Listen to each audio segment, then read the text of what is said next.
Oi, gente, boa tarde. Vamos lá, hoje aqui é a aula 7, a gente dá continuidade ao assunto de divisão e conquista.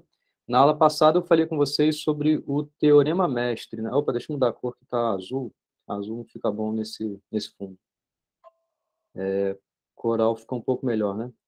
Bom, na aula passada eu falei com vocês sobre o teorema mestre. Ele se aplica a você tentar resumir uma função em termos da recursividade que se enquadra dessa forma, né? Se você consegue resolver um seu problema recursivamente que se enquadre nessa fórmula aqui, então você consegue resumir, isso quer dizer, então, o número de passos que vai ser executado por essa recursividade vai ser um desses três aqui, em detrimento ao caso em que você tiver conseguido resolver o seu problema, né? Então, tem o A, tem o B, tem o D aqui, dependendo dessa conta, você vai saber qual é o resumo dessa função. Tá legal? Bom, aqui está a árvore de recursão, né?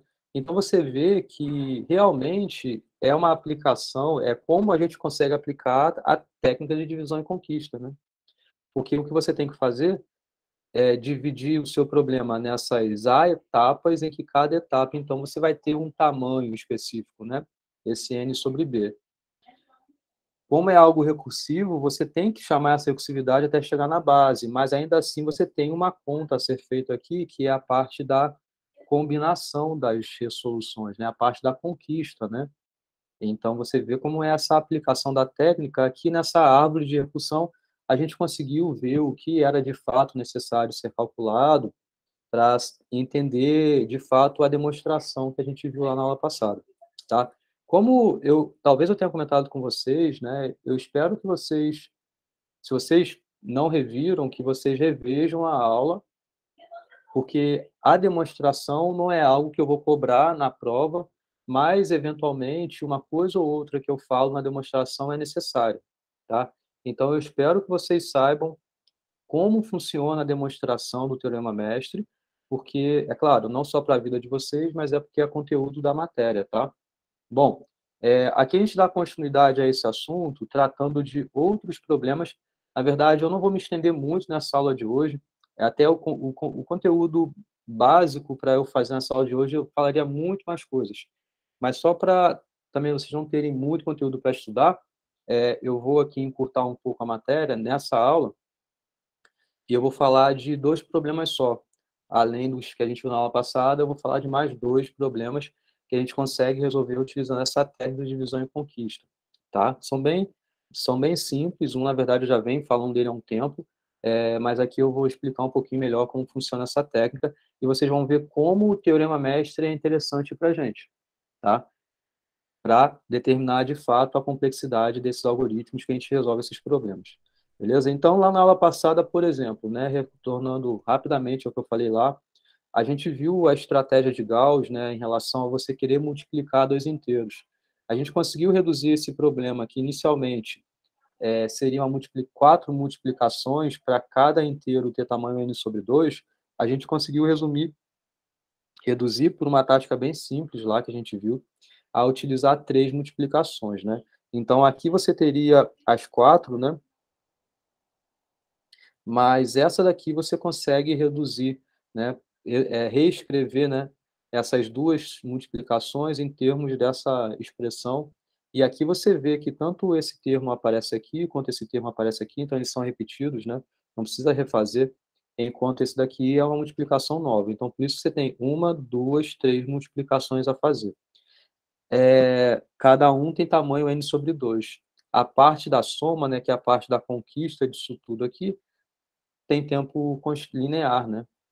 Então, aqui está a recursividade. Dessa recursividade, sabendo os valores de A, B e D, né, que é justamente os parâmetros que a gente viu no enunciado do Teorema Mestre, a gente consegue, então, provar, dado o Teorema Mestre, né, que a complexidade de você fazer a multiplicação baseada nessa recursividade aqui é muito melhor do que n ao quadrado, né? N elevado a 1,59, né?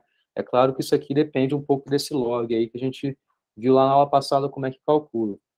Então, é o valor aproximado a isso. Bom, eu vou aqui comentar sobre outro problema, né? E como é realmente essa técnica de divisão e conquista para a gente resolver esse problema e determinar, então, com isso, qual é a complexidade desse algoritmo, tá? Então, a gente vai ver como é o merge sort realmente aqui, tá? Bom, a entrada, como é que ela é? Ela é uma lista de N elementos. A saída é uma lista ordenada. A ideia, bem geral falando, é você ordenar recursivamente cada metade, certo? Então, imagina que inicialmente você não sabe como você ordena cada metade, mas você tendo ordenado cada sua metade, você vai ter depois que ter toda a sua solução ordenada.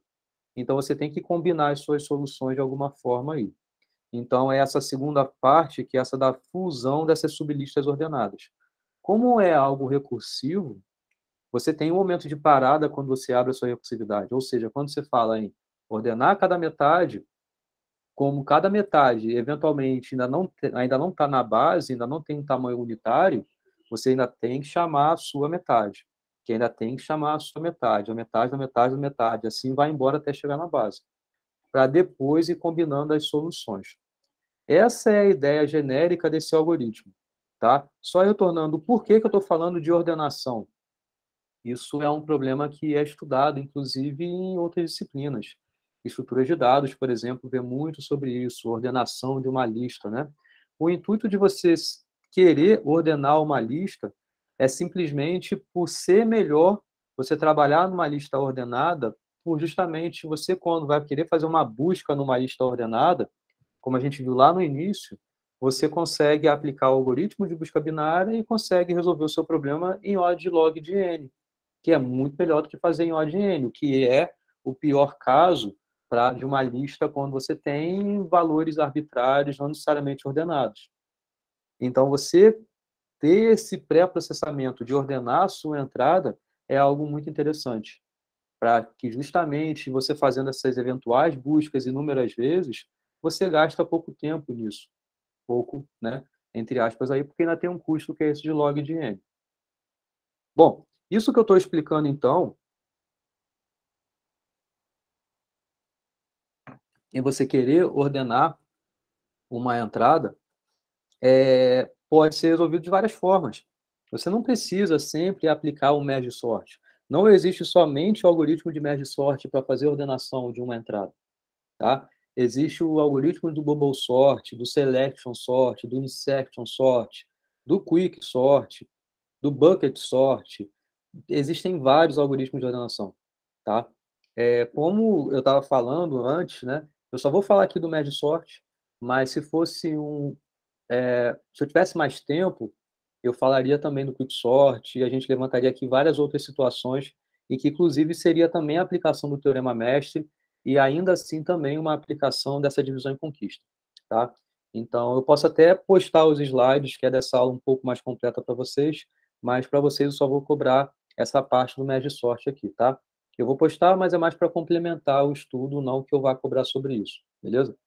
Bom, mas voltando aqui, você querer ordenar uma entrada, como eu estava dizendo, você tem inúmeros algoritmos possíveis, você pode fazer isso, né? Um muito simples, vocês concordam que poderia ser a cada etapa escolher quem é o menor elemento e colocar na posição inicial? Você percorre a sua entrada, vê quem é o menor elemento, põe na primeira posição. A sua primeira posição agora você já sabe quem é.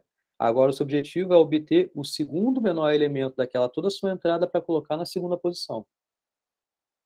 Depois, o terceiro menor elemento para colocar na terceira opção, na terceira posição, e assim por diante.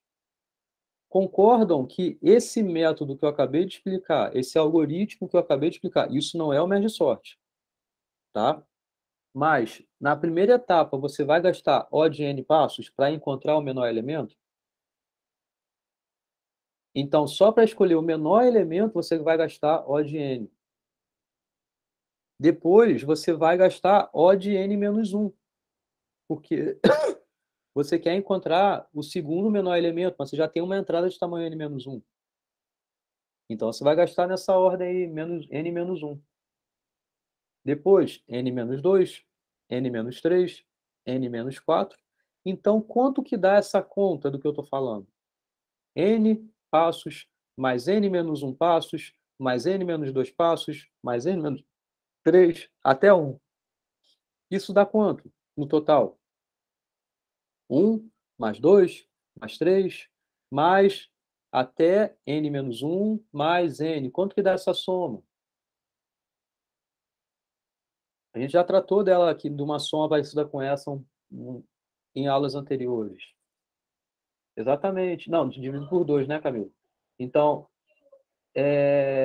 isso daí, isso daí, na verdade, é n que multiplica n mais 1 sobre 2, tá?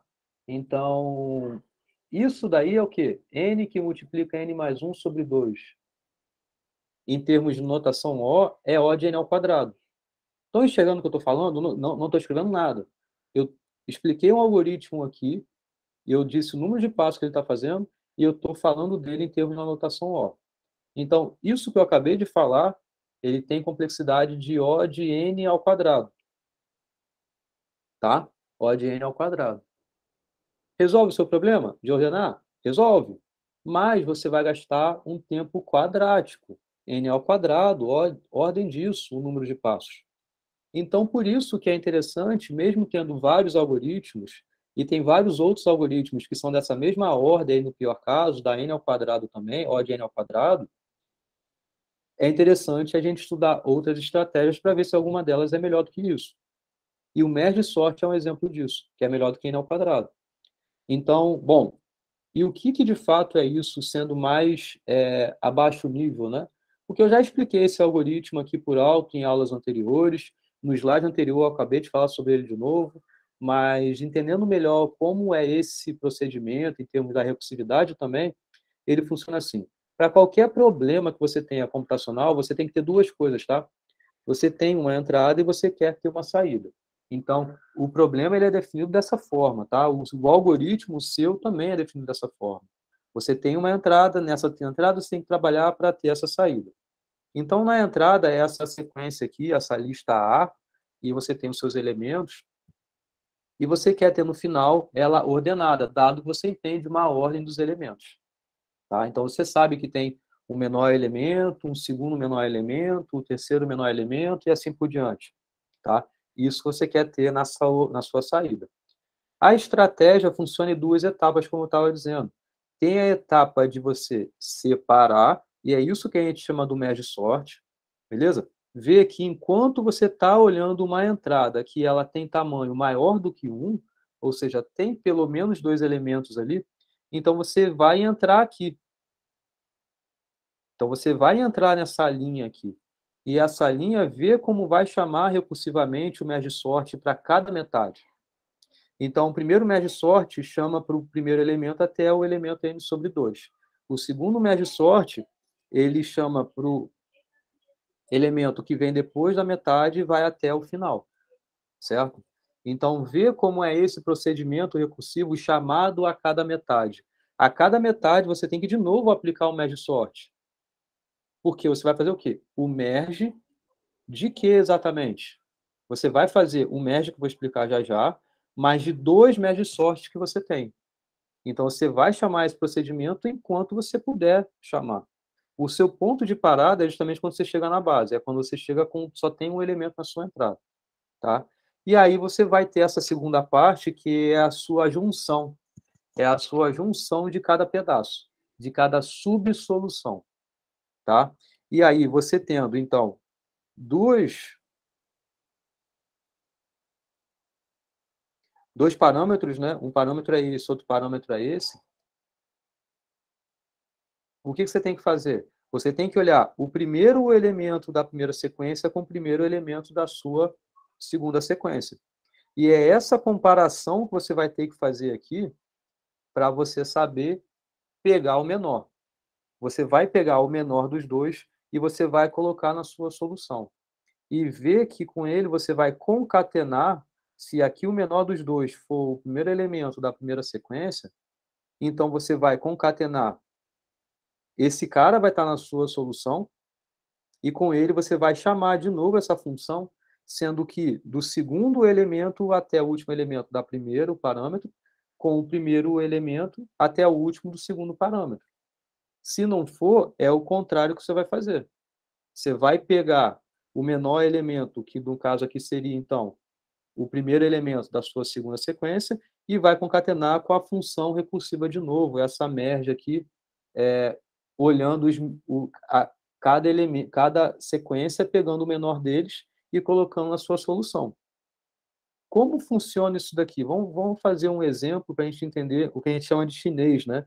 Quando a gente fala em chinês, é justamente esse procedimento algorítmico aí, né?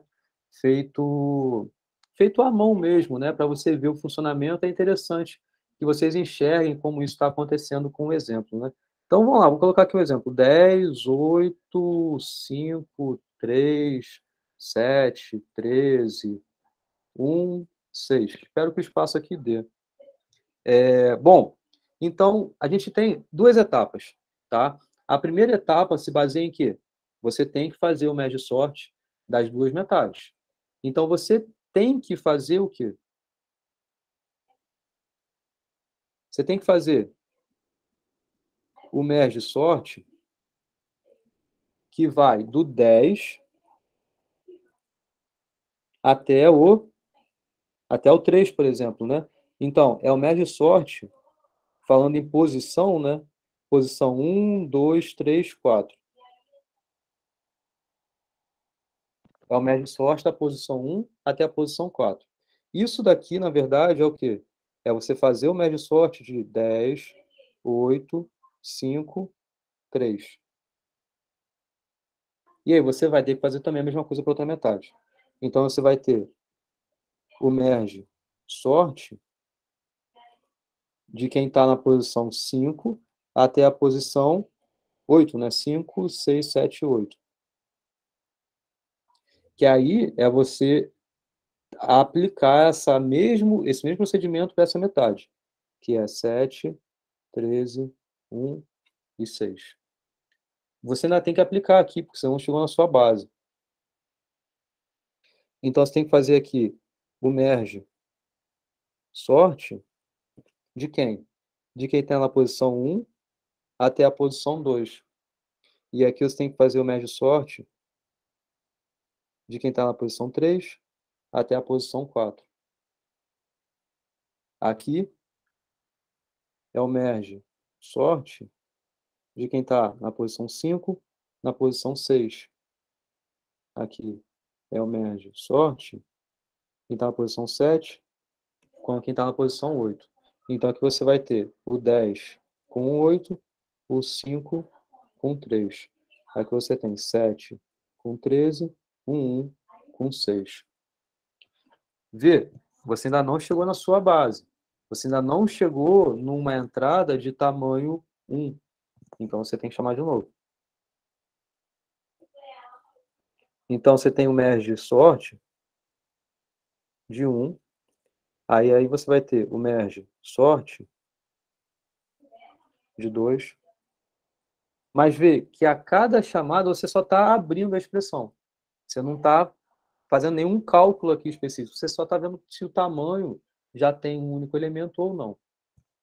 Aqui você tem o merge sort do 3. E aí você tem o merge sort do 4.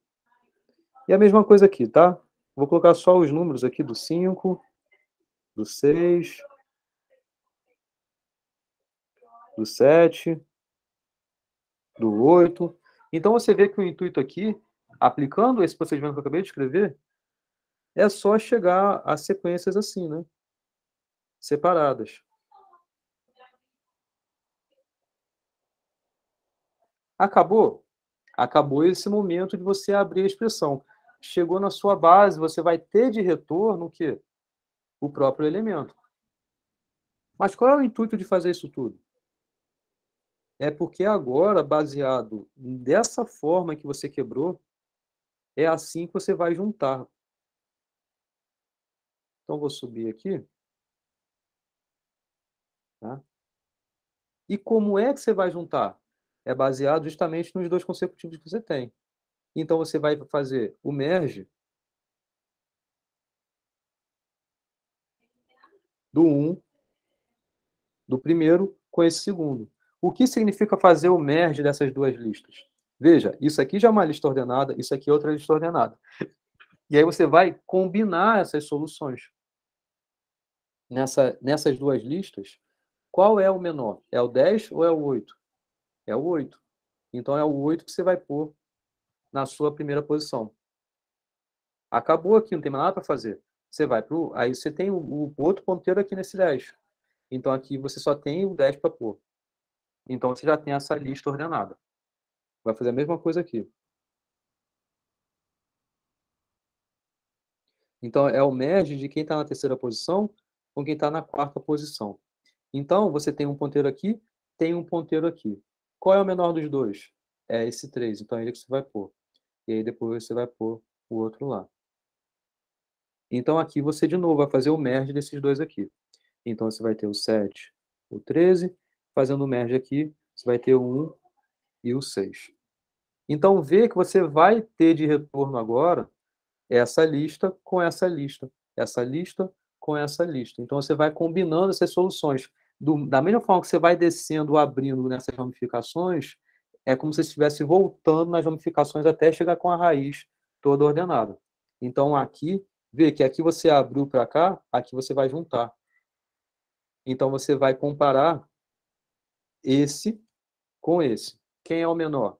É o 3. Então ele vai vir para cá. Vai andar com o ponteiro para cá. Então você vai comparar o 8 com o 5. Quem é o menor? É o 5. É ele que vai pôr para cá. Acabou aqui. Então aqui você só vai jogar os elementos na ordem que já aparecem. Vê que aqui você tem esse pedaço ordenado.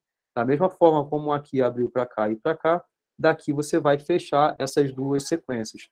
Então aqui você vai ter 1, 6, 7, 13. Vê como daqui você quebrou nessas duas metades, aqui você vai juntar essas duas metades. Então aqui você vai ter um ponteiro aqui, um ponteiro aqui. Comparar quem é o menor dos dois. Então você vai tomar o menor, vai andar com um ponteiro e ainda vai comparar esse elemento com esse elemento que ficou parado esse ponteiro. Então aqui você vai armazenar o 3 e você vai continuar esse procedimento. Então vai ser 1, 3, 6, 7, 8, 10, 13. Acabou, está ordenado. Bom, o que a gente está fazendo? Vocês concordam que eu estou abrindo, e o algoritmo é esse. Isso foi o que eu acabei de escrever.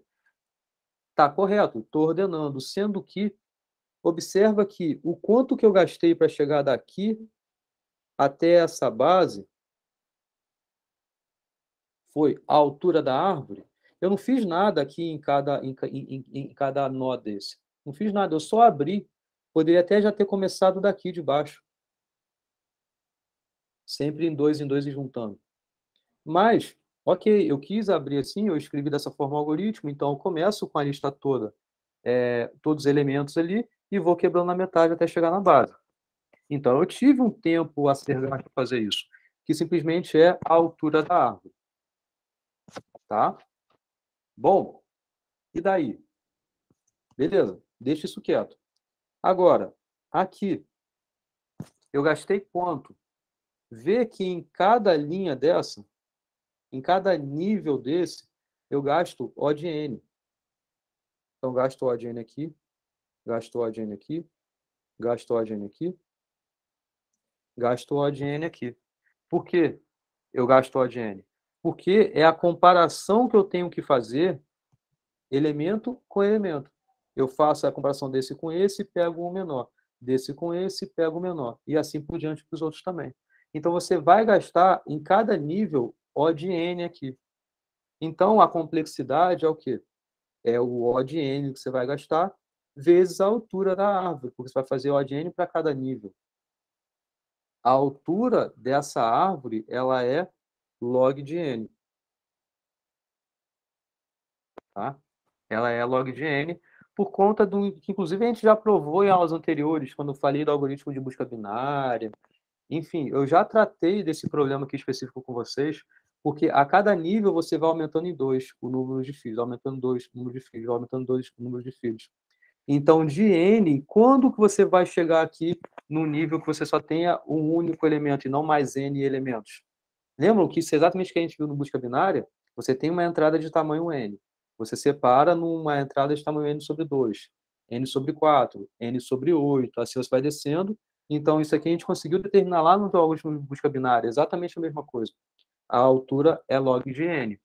Bom, então é log de n vezes n. Logo, esse algoritmo tem complexidade de O de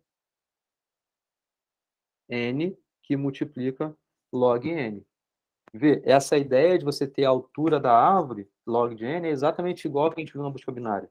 Beleza, esse é o algoritmo, sendo que eu precisava ter falado, explicado com detalhes essa complexidade.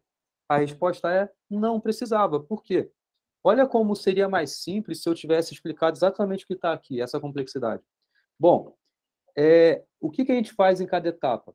A gente separa o problema em 2 subproblemas. Cada subproblema tem tamanho n sobre 2. A parte da conquista é justamente essa parte de comparação de elemento com elemento. Então, você está fazendo isso linearmente falando, em O de n. Vê que aqui eu fiz assim. Eu comparei esse com esse. Peguei o menor, andei para o seguinte e comparei de novo. Você gasta isso uma varredura na sua entrada. É um elemento que a cada momento você está colocando no lugar certo, comparando um com o outro, um com o outro, e assim por diante. Então, isso é linear, é O de n. Então, veja que com essa recursividade é justamente a explicação que a gente fez no médio sorte. A gente separou numa entrada de tamanho n em 2 subproblemas, cada um de tamanho a metade, e você lá tem o momento da conquista, que é você comparando elemento a elemento, para você ter essa lista maior ordenada.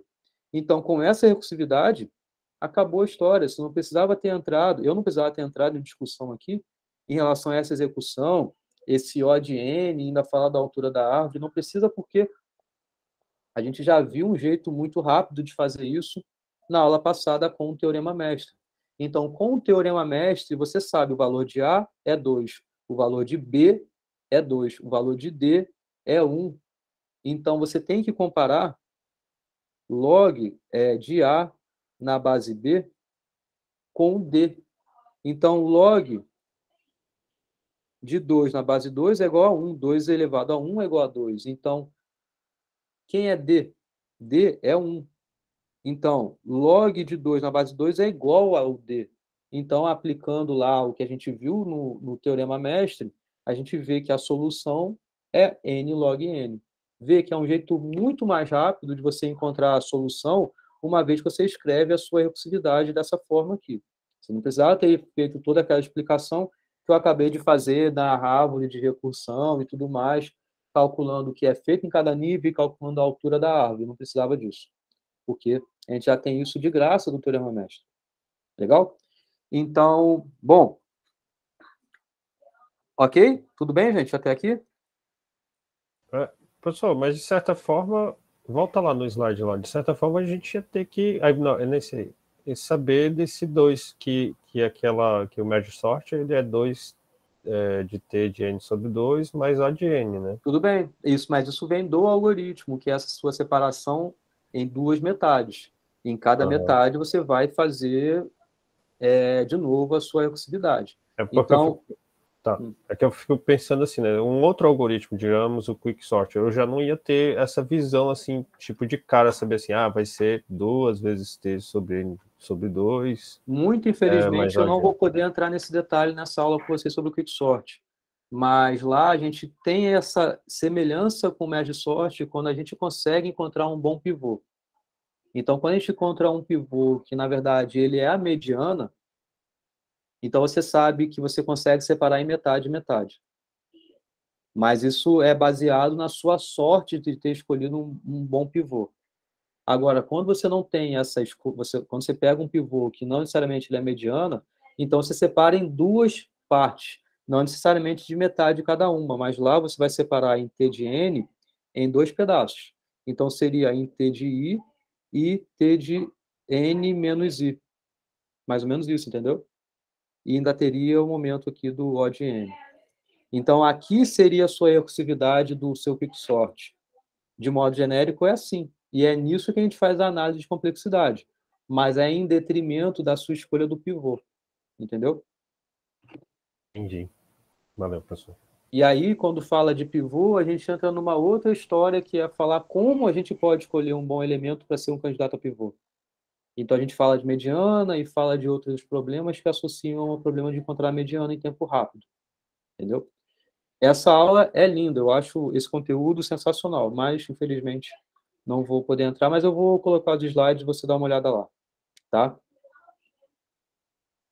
Tá Se tiver claro? algum Você vídeo, se respondi? tiver, ficou claro, professor. Se tiver algum vídeo desses, da questão do quicksort, como essa escolha do pivô aí, seria interessante. Infelizmente, eu não. Essa seria a aula para eu gravar esse assunto, mas como no presencial eu dei essa matéria agora, semana passada, semana retrasada para eles. Eu falei disso tudo lá com eles. Mas foi uma aula que eu corri, quer dizer, correr muito e demorou até mais do que o tempo para eu terminar. Então fica para outro momento aí. Em algum momento eu chego até a postar no YouTube e tudo mais, mas não por agora, tá? Mas em Beleza. algum momento eu vou fazer isso sim. Aí eu mando para vocês. Bom, o que a gente tira de conclusão? É que o médio sorte é legal, porque ele é melhor do que quadrático, ele é melhor do que n ao quadrado, porque ele é n log n. N log n é melhor do que n ao quadrado. Então, bom, qual a pergunta que a gente se faz aqui agora? Será que tem algo melhor que do que o médio sorte?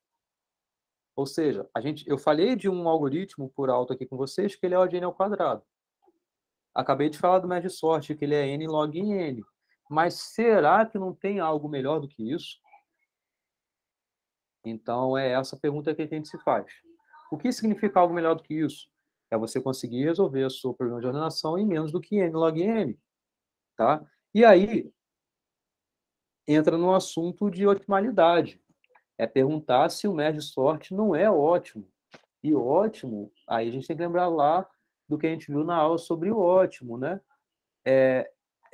Para resolver um problema, não tem nada melhor do que isso no pior caso. Não ter nada melhor do que n log n para resolver o problema de ordenação no pior caso. Então, é isso que a gente quer se questionar aqui, saber se o médio sorte é ótimo ou não para esse problema de ordenação. Tá? A resposta para isso é, bom, depende. Depende se você está adicionando uma nova restrição. Aqui, quando a gente tem que fazer comparação entre elementos, e veja, isso não necessariamente é sempre necessário. Eu falei um negócio engraçado, né? Não necessariamente é sempre necessário. Isso não é necessário de ser sempre, né? Você tem que comparar elementos para ter que ordenar os elementos, né? Mas quando você tem que comparar elementos, tá? Aí eu vou provar para vocês que o médio sorte ele é ótimo.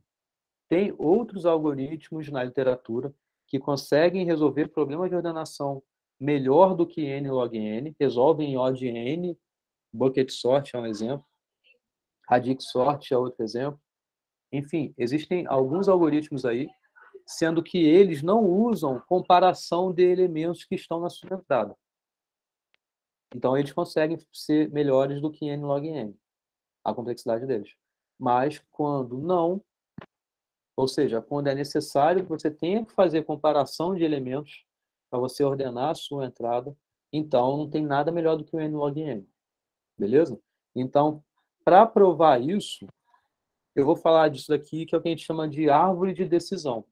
A árvore de decisão é uma estrutura que, na verdade, ela é muito interessante para provar limites inferiores e, inclusive, necessário para provar backtracking. Vocês já ouviram falar nisso?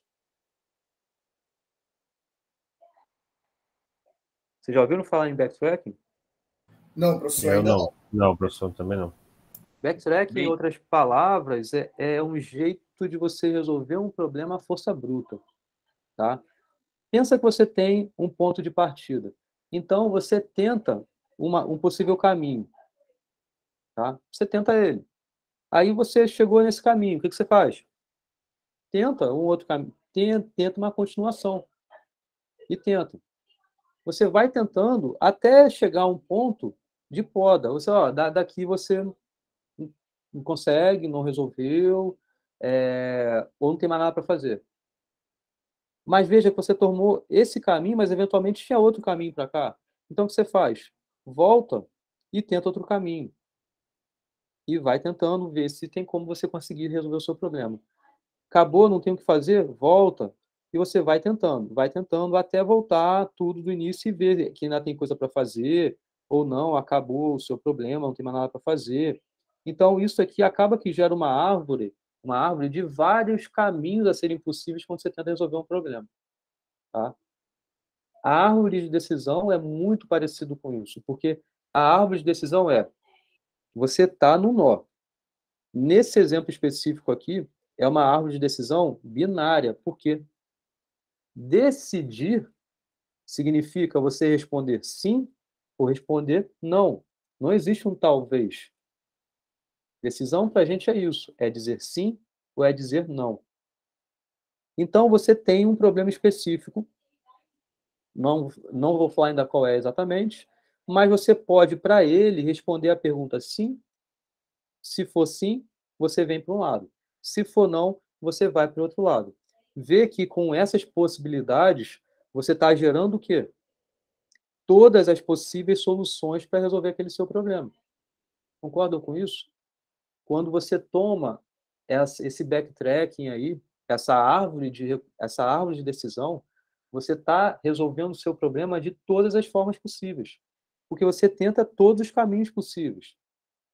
Essas folhas, ou seja, esses nós que estão no final, que dali não tem como mais você descer, são resultados de tomadas de decisões indo até um ponto que dali não tem mais para onde você ir. Acabou aqui, você tomando essa sua ramificação. Então, isso é um backtracking, isso é você fazer um força bruta, é você tentar resolver o seu problema de todas as formas que são possíveis. Tá? Então, a árvore de decisão é um jeito que a gente tem aqui para conseguir provar que justamente esse médio sorte ele é ótimo, tá? Então ele ajuda muito a gente ter esse limite inferior para um problema. E como é que é isso?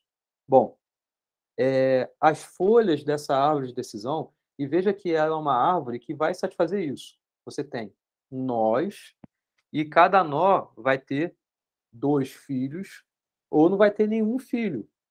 Se não tiver nenhum filho é porque acabou, não tem mais para onde você ir, já acabou, já encontrou uma possível solução aí, tá? Mas aqui, então, as folhas para a gente são todas as possíveis permutações que você tem para sua entrada. Bom, eu estava falando de 2 filhos, né? 2 filhos é porque você tem que tomar uma decisão em cada momento. Ou você vai responder sim, ou você vai responder não. Então, em certo sentido, o que a gente tem que fazer é conseguir ter essa comparação entre todos os elementos possíveis aí da sua entrada de alguma forma. Porque a gente quer provar que um algoritmo de ordenação, independente do que ele seja, mas desde que tenha comparação entre elementos, você não consegue fazer melhor do que O de n log n. É isso que a gente quer. Tem nada melhor do que isso que você pode fazer. Tá? Então, essa tomada de decisão vai ser para a gente, nessa comparação de elementos, você resolver alguma coisa se sim ou se não em relação à pergunta que você tiver. O que você tem que conseguir gerar nessa árvore, veja, é esse backtracking, então você tem que satisfazer independente do algoritmo que você queira aplicar para resolver esse seu problema de ordenação, você tem que gerar todas as permutações da sua entrada, fazendo nos caminhos da raiz até chegar a uma folha essas possíveis comparações entre os elementos que gere essa permutação. Permutação é um conceito que a gente vê em análise combinatória, por exemplo, né? Então, permutação, ela é uma sequência de elementos, e aí a gente assume de 1 até n, e que pode estar em qualquer ordem possível. Então, por exemplo, 1, 2, 3 é uma permutação desses 3 elementos. 3, 1, 2 é outra permutação. 3, 2, 1, 2, 1, 3, 2, 3, 1, 1, 3, 2. Ou seja, são possíveis permutações aqui desses elementos. Certo? Beleza? Você quer ordenar a sua entrada, é uma sequência qualquer dessa. no seu problema de ordenação, você tem como entrada qualquer uma dessas permutações aí. Mas então você tem que conseguir, de modo genérico, fazer uma árvore e ver se o caminho da raiz até uma folha gere essa permutação, ou gere essa, ou gere essa ou essa. Então você tem que gerar uma árvore que as folhas sejam todas essas permutações da sua entrada, eventuais permutações que você vai ter na sua entrada. Então vê que um ramo ele vai conduzir a sua ordenação final. Você tem que, do início da sua árvore, conseguir chegar até qualquer permutação. Isso vai ter associação de que qualquer algoritmo de ordenação que use comparações tem que fazer pelo menos esse seu caminho dessa sua árvore aí. Então, o número de comparações feitas é justamente a profundidade da árvore, que é justamente a complexidade que vai ter você fazer essa ordenação, porque você tem que comparar esses elementos específicos das suas eventuais entradas. Então, a gente prova que pelo menos n log n tem que ser feito para qualquer algoritmo de ordenação que vai usar comparações. Veja que eu falei pelo menos n log n porque eu estou usando um ômega disso. Tá? Poderia falar que é pelo menos O de n log n? Poderia também, não está errado. Mas aqui eu estou sendo mais estrito ao que o n log n quer dizer, né? Que é o limite inferior. Então, estou sendo mais direto ao ponto. Então, n log n é pelo menos o quanto tem que ser feito. E a gente vai calcular que a altura dessa árvore de decisão, então, é justamente esse n log n. Porque, veja, de novo, o que a gente quer gerar são todas as possíveis permutações que podem vir a ter a entrada de qualquer algoritmo de ordenação que use comparação. Então, a gente tem que criar essa árvore em que qualquer algoritmo tem que fazer comparações com esses elementos. Então, a gente tem que gerar todo mundo, porque qualquer um desses, o algoritmo tem que resolver o nosso problema. Então, é com essa árvore que a gente quer trabalhar aqui como funcionam essas comparações. Bom, então vamos a ela, beleza? Então, o algoritmo que resolve um problema para qualquer entrada tem que ser representado por uma árvore, cujas folhas são todas as permutações possíveis, que eu acabei de falar. Existem n fatorial folhas, porque se você tem uma entrada de tamanho n, você tem n permutações possíveis. Cada permutação aí, ela é uma folha.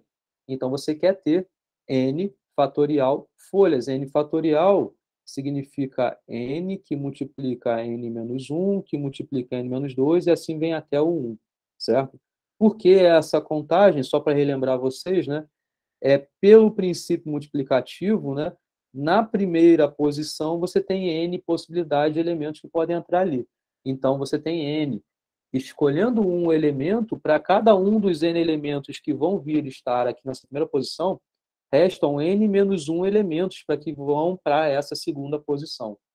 Então, pelo princípio multiplicativo, é justamente n que multiplica n menos 1, porque para cada um desses n existem n menos uma possibilidade do outro. Então, você tem esse n que multiplica n menos 1. Você tem o primeiro n possibilidades. E aí você vai, vezes n menos 2, vezes n menos 3, isso até 1. Então, por isso que quando você tem n elementos na sua entrada, n elementos ali, você tem, então, n fatorial permutações. São essas n fatorial permutações que você quer gerar. Então, são elas que você quer ter nas suas folhas da sua árvore. Tá? Bom, então é essa pergunta que a gente quer resolver. Veja que ela é uma árvore binária porque você vai ter que, de alguma forma, comparar um elemento com algum outro elemento e saber responder sim, vai para um lado, não, vai para o outro lado. Então, por isso que é binário. É sim ou não tem uma terceira opção. E também não tem nada que não seja nenhum nem o outro, a não ser se já comparou todo mundo, não tem mais nada para você gerar. Então, basicamente, o que a gente quer responder é isso daqui, simplesmente. Qual é a altura de uma árvore binária que tenha n fatorial folhas? É só isso que a gente quer resolver, tá? Então, vamos tentar entender melhor como funciona isso em relação a essa árvore binária, em relação a esse n fatorial, como é que essas duas coisas se relacionam, tá? Então, uma árvore binária tem duas d folhas, onde d é a altura da árvore. Então, vê que é uma árvore binária, né? Então, você tem um nó e você tem dois filhos. Então, você tem um nó e você tem dois filhos. Você tem um nó e você tem dois filhos. Sempre vai ser assim, né? Então, aqui você tem 2 elevado a 0, nós nesse nível, 2 elevado a 1, nós nesse nível, 2 elevado a 2, nós nesse nível. Então, assim você vai descendo. Então, se você tem uma altura D, você vai ter 2 elevado a D, nós naquele nível específico ali. Então, por isso você tem essa relação de 2 elevado a D folhas com essa altura D. Tá? Bom, então com isso, a gente tem essa relação de filhos. A gente quer ter quantas folhas, né? Então, a gente quer ter n fatorial folhas.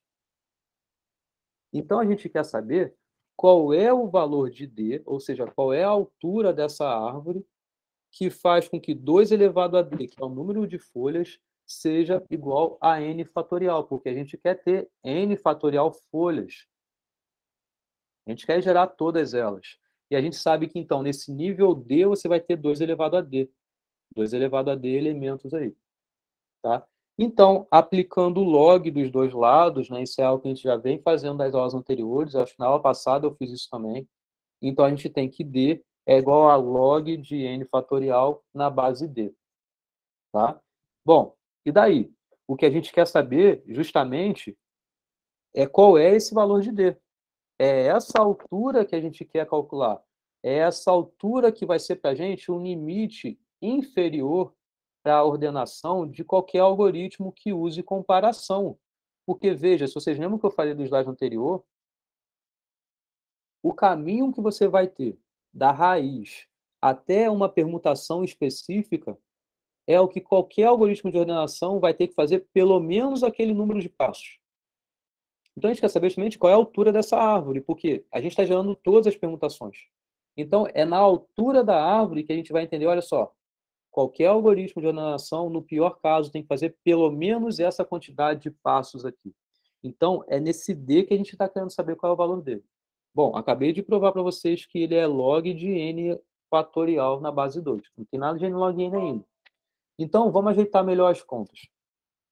Bom, vamos relacionar esse n fatorial com esse n sobre 2. Bom, a gente sabe que n fatorial ele é maior ou igual do que n sobre 2 elevado a n sobre 2. Por quê?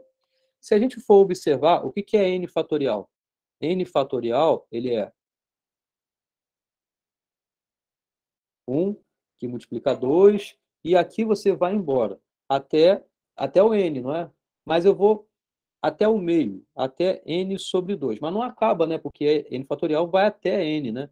Mas beleza, é n sobre 2, que multiplica n sobre 2 mais 1, que multiplica n sobre 2 mais 2. Isso só vai até onde? Vai até n sobre 2 mais n sobre 2. Isso é o n. N sobre 2 mais n sobre 2 é igual a n. Então, veja que n fatorial, perdão, n fatorial é isso tudo aqui, né? Eu estou dizendo, olha, ele com certeza ele é maior ou igual do que n sobre 2 elevado a n sobre 2. Está claro que com essa conta a gente consegue observar isso?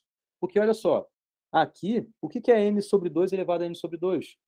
É n sobre 2, que multiplica n sobre 2, isso daqui, até n sobre 2, que aparece n sobre 2 vezes. Aqui, no n fatorial, a gente tem n sobre 2 termos, aliás, até mais do que isso, né? A gente tem esse n sobre 2 termos daqui até aqui, a gente tem n sobre 2 termos de valores maiores do que n sobre 2. Cada um desses termos aqui tem valor maior do que n sobre 2.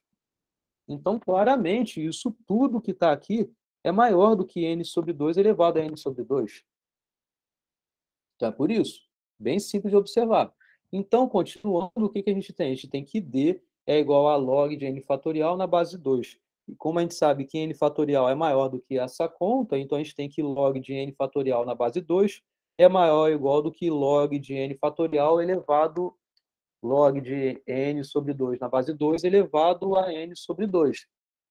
Ou melhor dizendo, log de n fatorial é maior ou igual do que log de n sobre 2 elevado a n sobre 2 na base 2, é o que a gente tem. Porque da mesma forma, quando a gente tem essa desigualdade, essa aqui vai ser preservada, porque log é crescente dos dois lados. Então, acabou, porque você pega esse n sobre 2, joga para cá para frente, propriedade de log. Então, você tem que n sobre 2, que multiplica log de n sobre 2 na base 2, é exatamente O de log n, porque você tira as constantes aqui do sobre 2 em relação ao n, então você tem justamente a conta que a gente queria. Então, o que quer dizer isso tudo? Quer dizer que o número de passos que qualquer algoritmo de ordenação vai ter que efetuar é pelo menos esse O de n log n. E também está correto você falar, é pelo menos ômega de n log n, da mesma forma. Tá? Então, a gente tem que o algoritmo de média sorte, ele é ótimo porque ele faz O de n log n. Independente da sua entrada, o algoritmo média sorte vai fazer n log n operações. E aqui é genérico, é independente do algoritmo. Ele tem que fazer pelo menos O de n log n. Bom, a gente pode pensar essa ideia do algoritmo, aliás, independente do algoritmo, mas justamente pensando como comparação de elementos, né, em que qualquer algoritmo de ordenação vai ter que fazer, montando como seria uma árvore de recursão. Tá? Só rapidinho que eu vou responder uma mensagem aqui.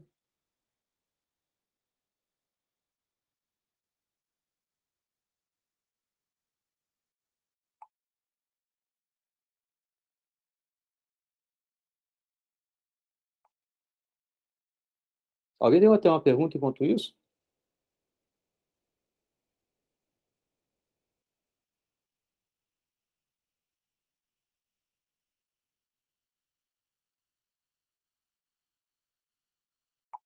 Professor, Sim. o senhor estava falando sobre ser ótimo ou não. Um algoritmo ótimo seria ele conseguir resolver em um menor tempo, no caso? Isso seria um algoritmo ótimo? O algoritmo ótimo é, no pior caso, ele bater com o limite inferior do problema. Então,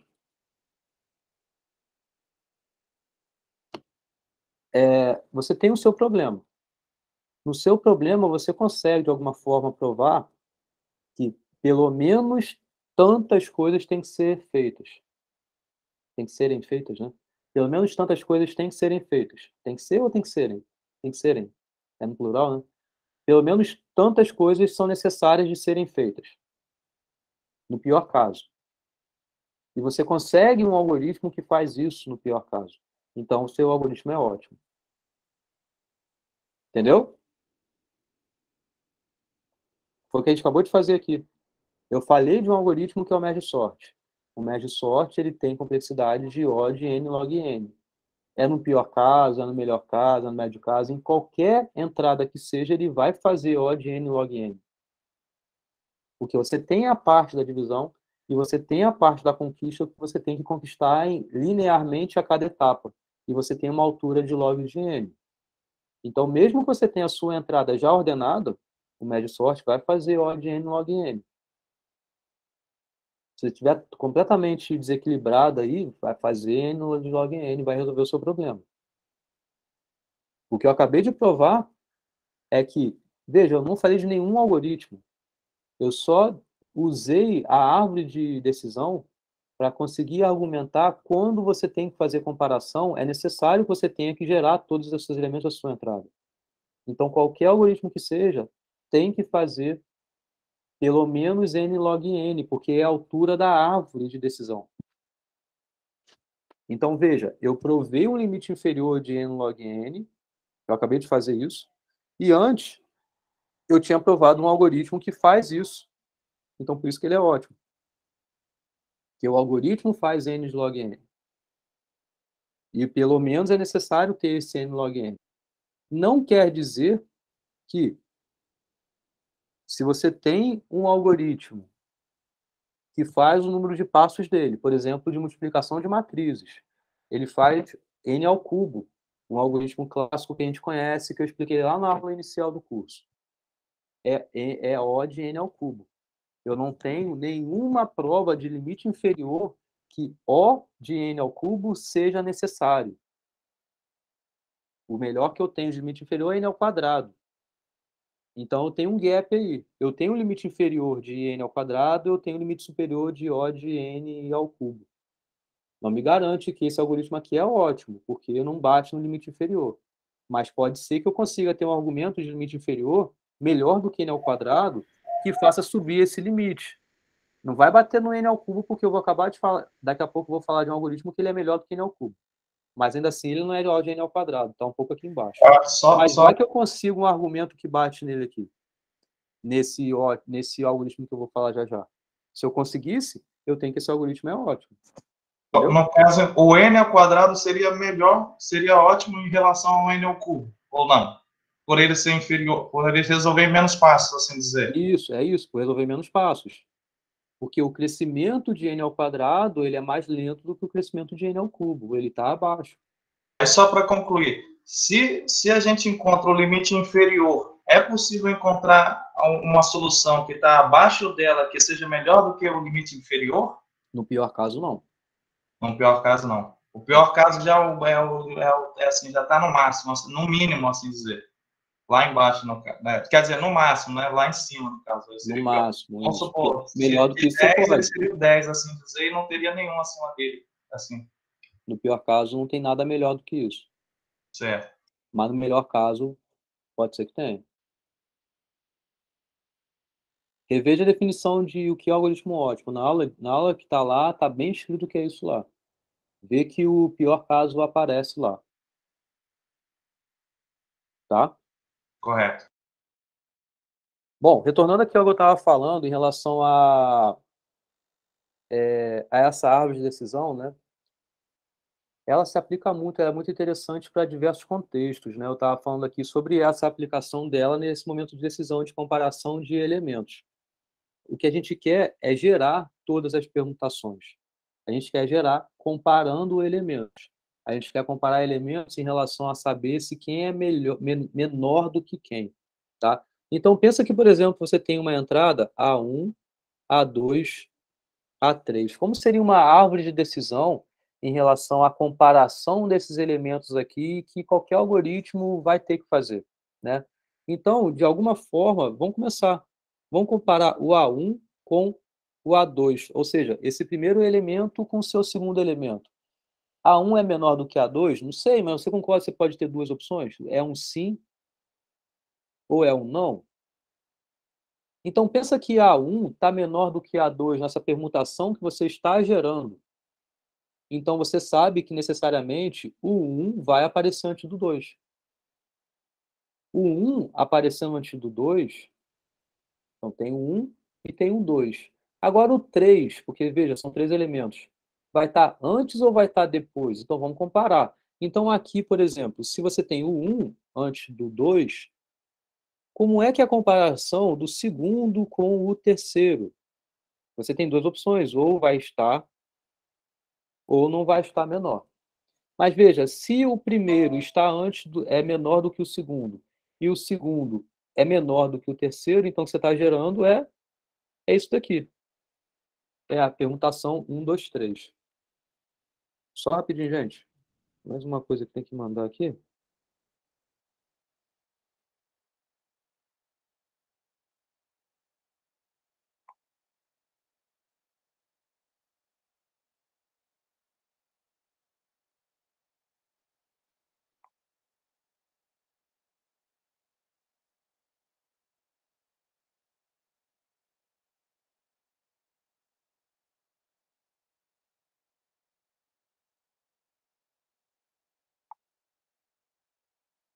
Pronto. Perdão. Então, vê que se o primeiro elemento está aparecendo menor do que o segundo e o segundo menor do que o terceiro, a permutação que você está gerando é 1, 2, 3. Agora, se não for, se for o contrário, então o que isso quer dizer? O primeiro é menor do que o segundo, mas o terceiro é menor que 1. Então, você tem que comparar o primeiro elemento com o terceiro elemento. E veja que aqui você tem duas opções.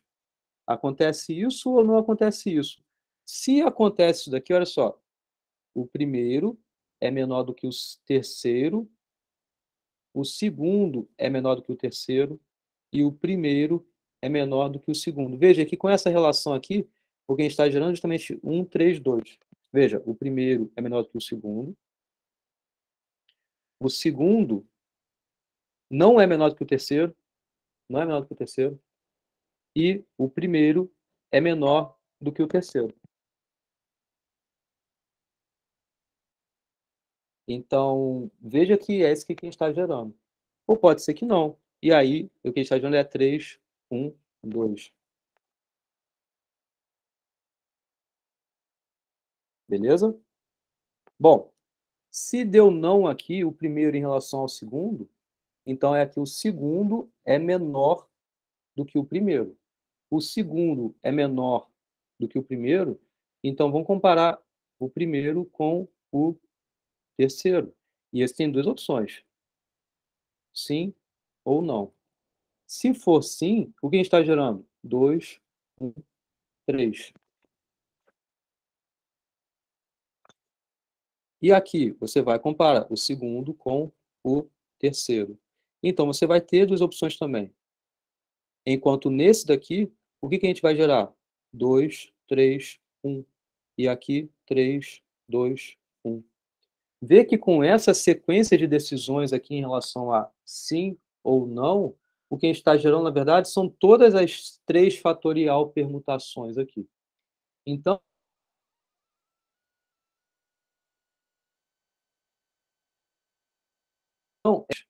mas que nem precisava ter isso aqui explícito, porque, na verdade, o que é a árvore de decisão, olha só, é um jeito que você tem de comparar os elementos e de você gerar todas as permutações.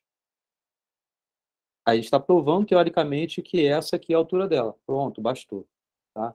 Um exemplo de aplicação é nessa daqui, de comparação, começando com o primeiro em relação ao segundo. E com isso você pode ir vendo as outras comparações até você ter todas as permutações geradas. Tá? Isso aqui é um exemplo de árvore de decisão. Beleza? Bom, passando alguma pergunta aqui, gente? Posso passar adiante? Se tiverem perguntas, vocês me perguntem. Bom, passando para o próximo problema, que é o de multiplicação de matrizes. A gente viu lá no início do curso, né? Um algoritmo para fazer multiplicação de matrizes, aquele mais simples que a gente conhece da escola lá, ele tem complexidade de n ao cubo. Tá?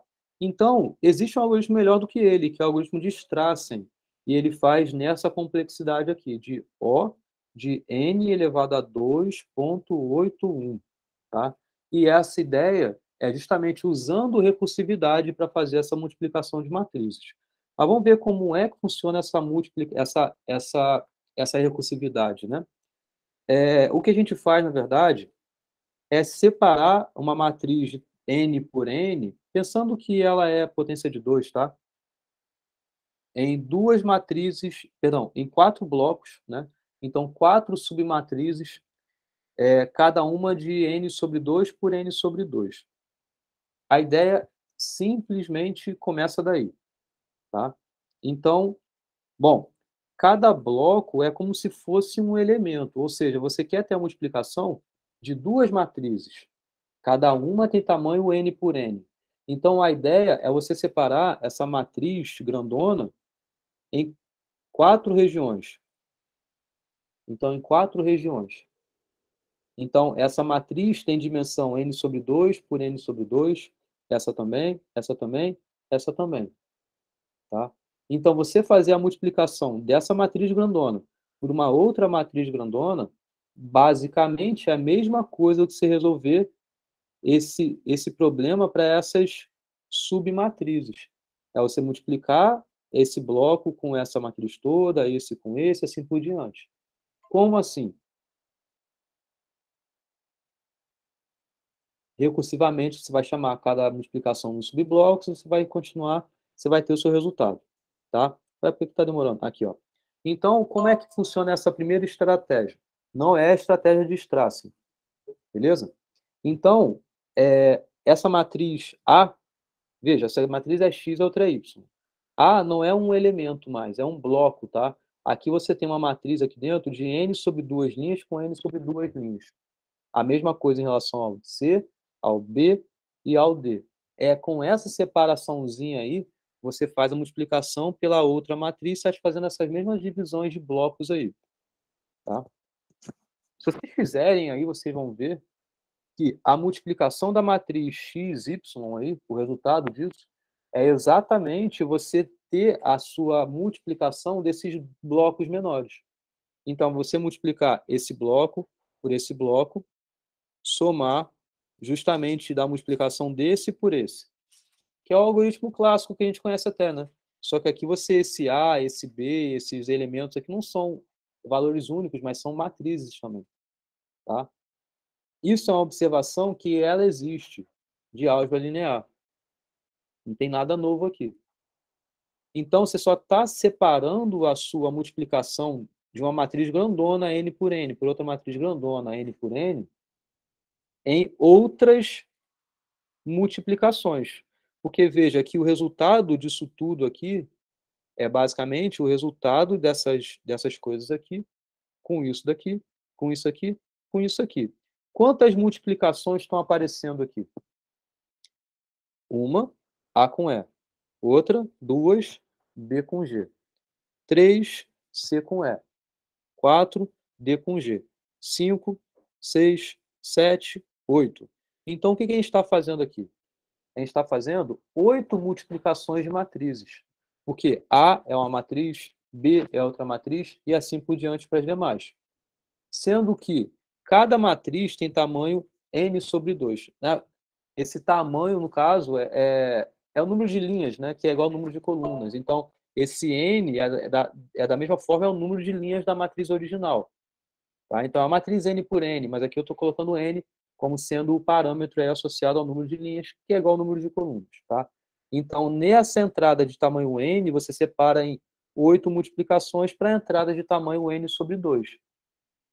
Tem o momento da conquista, né, que é essa escrita de toda essa matriz aqui, que é n ao quadrado. São n ao quadrado elementos que você tem que escrever. Então, a matriz n por n, você vai ter a solução a matriz n por n também. Então, você tem n ao quadrado elementos para você escrever. Com essa recursividade, você tem, então, pelo teorema mestre, que isso aqui dá O de n ao cubo. Não deu nada melhor do que a gente já conhecia. Deu a mesma coisa, melhorou em nada. Só foi uma aplicação da técnica da divisão e conquista. Então, você mudou o seu algoritmo, mas não mudou a sua complexidade. Continuou com n ao cubo aí na história. E aí que vem a estratégia do Strassen. Tá? Então, pode falar, Camilo. Professor, eu só não entendi como transformar uma matriz n por n em 4 matrizes n sobre 2 por n sobre 2. Uhum. Então, é bem direto. Então, aqui você tendo, por exemplo, 2, 3, 4, 1, 2, 1, 0, menos 1, 1, 0, 1, 2, 2, 3, 4, 5. Uma matriz que ela é 4 por 4. Essa matriz A é essa daqui, essa é a matriz B, essa é a matriz C, essa é a matriz D. É só isso. Entendeu? Essas submatrizes aí associadas, tá? Então, é essa separação que existe aí, lá de álgebra linear, isso funciona, tá? Bom, é uma estratégia diferente, nem é usual a gente falar disso, a gente trabalhar com multiplicação de matrizes assim, né? Para que você está pegando um problema e separando em outros problemas, em 8 problemas? Você só tinha um problema. Nós está fatiando em 8 problemas da mesma natureza, só está diminuindo o tamanho deles. Não melhorou nada, inclusive em termos de complexidade. Tá? Mas a ideia do Strassen é uma ideia super mágica, que não tem nem nada muito o que falar sobre ela, a não ser verificar que de fato está.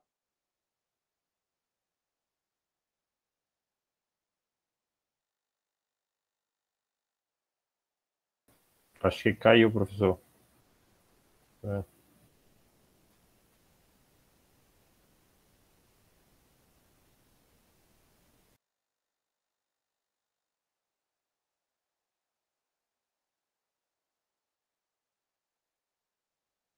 Voltou. Voltou, né? Voltou. Beleza. Caiu a conexão do computador. Na verdade, nem o computador caiu a internet, mas o Meet sai aqui do computador do nada às vezes. Mas aí é por isso que eu escrevi aqui, porque eu sabia que o tablet não tinha caído. Bom, deixa eu só colocar também a bateria no computador, que vendo ali tá acabando.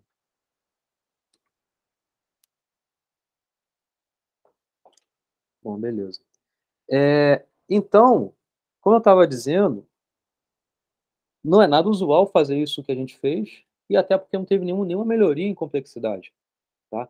Mas veja que foi um exemplo de uma técnica de divisão e conquista, que é dividir o seu problema em subproblemas e analisar cada um deles separadamente. Combinar a sua solução, e você vai ter a sua solução do problema genérico aí, do problema inicial, né? Tá. Sendo que fazer essa 8 multiplicações foi um número que não tornou bom a complexidade. Mas aí que está a ideia dos traços. Ele conseguiu, ao invés de fazer 8 multiplicações, fazer 7, sendo que esse número de multiplicações aí, ele é muito mais elegante. Porque aqui está a conta dele. Você vai separar a matriz ainda em A, B, C, D, E, F, G e H. Você ainda tem a sua separação exatamente como tinha antes, em submatrizes. Sendo que ele conseguiu criar um sistema em que de 8 multiplicações faz 7 multiplicações. Quais são essas 7? Isso daqui é uma multiplicação, é a matriz A por essa subtração aqui, que é uma matriz, não é uma multiplicação. É essa daqui, é essa daqui, é essa. E aqui você tem as 7 multiplicações a fazer recursivamente. Vê que o tamanho de cada matriz, o tamanho dessa matriz e o tamanho dessa matriz aqui, dessa solução aqui, é n sobre 2, cada uma delas. Então, aí que está a história. Porque aqui, veja, é uma soma com uma subtração, então ele pega esse P5, então você vê. Se você pegar esse resultado aqui, somar com esse resultado aqui, diminuir com esse resultado aqui e somar com esse resultado aqui, você vai ter exatamente o que você esperava ter aqui. Tá? Então, ele conseguiu um jeito esperto e mágico, e realmente isso aqui é só verificar, vocês aí, vocês podem verificar que essa expressão toda aqui resulta justamente o que é esperado da gente encontrar aqui também e aqui também. Sendo que, veja, ele consegue, com esse número de multiplicações recursivamente falando, resolver o seu problema em menos passos do que antes, porque lá você fazia 8 multiplicações, aqui são 7 multiplicações. Então, com isso, você tem uma recursividade que é 7, que multiplica a chamada recursiva AN sobre 2, né? Elevado a O de N ao quadrado também, porque é o tempo de você escrever, fazer soma, multiplicação de elementos e tal. Então, você tem aí a sua recursividade. Isso daqui dá. Você sabe, então, que A é igual a 7, B é igual a 2, D é igual a 2. Então, log de 7 na base 2 é justamente esse 2,81. É aproximado isso, né? Isso você só coloquei em relação às casas decimais para ficar perto disso. Tá? Mas você sabe que é algo entre 2 e 3, né? Porque 2 ao quadrado é 4, 2 elevado ao cubo é 8. Então, 7 está entre 4 e 8. Então, a solução de 2 elevado a quanto que vai dar 7 é justamente esse 2 elevado a 8,1, mas poderia ser outro valor que estivesse mais perto aí. Só coloquei para aproximar as casas decimais. Isso daqui, a gente sabe que é maior do que D, que é maior do que o D, então você vai olhar no Teorema Mestre em qual caso que ele entra, e vai ser justamente esse caso, que é N elevado a log de A na base B. Então está aí uma complexidade que ela é melhor do que N ao cubo, usa a técnica de divisão e conquista, e claro, o porquê ele chegou a isso daqui, como ele chegou a isso aqui,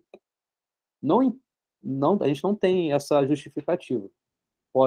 Um sonho, tomando banho, qualquer coisa, qualquer lugar que seja, ele teve essa sacada dessas relações que existe aqui.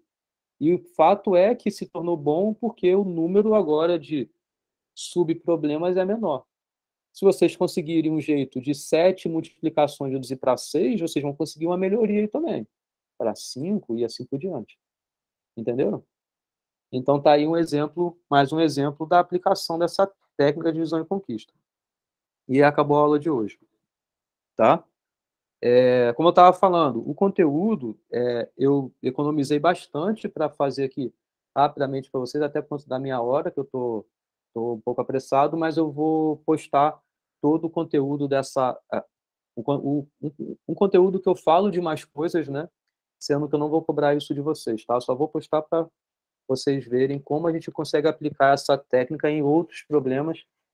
Isso facilita muito o teorema mestre, né? E a divisão em conquista de modo geral, né? É uma técnica que ajuda muito a gente a resolver problemas. Beleza? Alguma pergunta?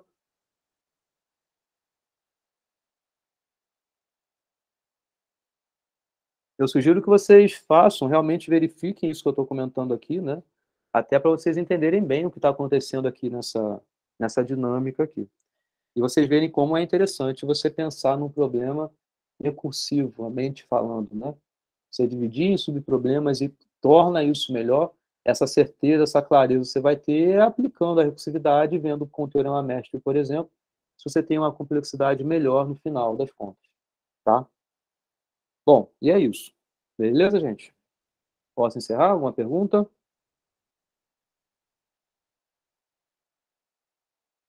Tá tranquilo por enquanto. Beleza? Então, ok, semana que vem o Fábio vai dar aula para vocês sobre algoritmos gulosos, tá? Então, são duas aulas nesse assunto aí.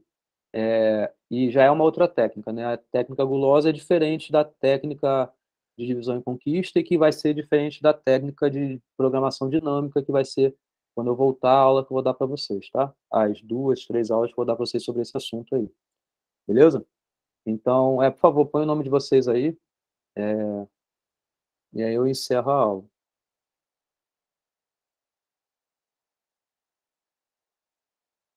Qualquer pergunta, vocês mandem e-mail. Semana que vem eu vou estar quase que offline, assim, não vai ser meio difícil eu conseguir responder vocês, a não ser em algum pouco tempo que eu tiver durante o dia. Mas hoje ainda eu vou tentar, eu vou atualizar, né, o Classroom, colocar o material, o vídeo também, e aí eu respondo o e-mail de vocês, caso tenha algum outro, né, o do João vou responder também. E é isso. Tá bom, gente? Professor, Obrigado aí. eu vou procurar. Minhas dúvidas vão surgir, eu acho que é assim, final de semana, né? Aí eu vou procurar te enviar por e-mail também, tá, professor? Ver se você consegue dar uma olhada. Não sei se vai ser possível, mas vou tentar te enviar, tá bom? Só não garanto responder rápido, mas vou responder sim. Beleza, valeu, professor. Pode mandar, tá? Isso, gente. Aproveitem para pôr a matéria em dia, tá? Essa aula de hoje foi um pouquinho mais curta, então ponham em dia, façam a lista, Avion, tá? E é isso aí. Vou encerrar aqui.